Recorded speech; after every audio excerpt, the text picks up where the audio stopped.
The Mermaid and the Crab. Under the sea in the dark, dark deep, lived a mermaid and a crab.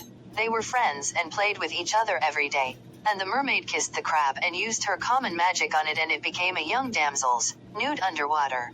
The mermaid cast clothes on her and gave her a name, Rapunzel. And the two were friends from there in out. And they traveled the great deep, and met many sea creatures, sharks, whales, jellyfish, starfish and deep-sea divers. The two bonded great and returned to their underwater home. And they loved each other and slept. The next day the mermaid walked toward where Rapunzel would stay and saw her dead and bloody. And she knew a local shark did this, and it saw the mermaid Ariel, and charged at her teeth and all, and Ariel also was killed. And died and was eaten, with Rapunzel. And Ariel awoke in Hades, with Rapunzel. And the two greeted each other, smiled and walked forward.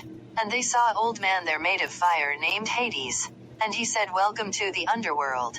And he said, "You may explore this deep dark land all you want, but you can't return to surface life if you venture too far." So they heeded his warning and smiled at each other and kept going. And Hades looked toward the camera and said, "See, you can't escape," and he is that shark. And he ran at the two and kept them in his jaws and moved them wildly. And the three were together through Hades.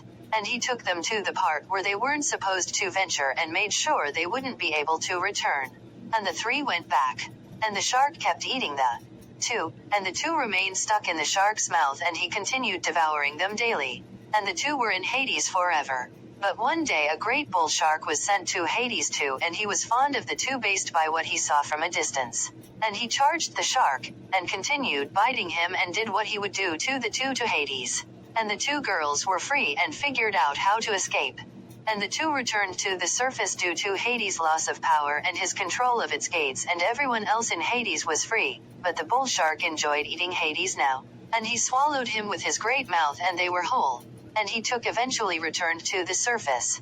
And all were free. But Hades and his destruction on the sea community was the dark deity that imprisoned them throughout generations. And all were happy, and the sea lived in peace forever and eternally. The end.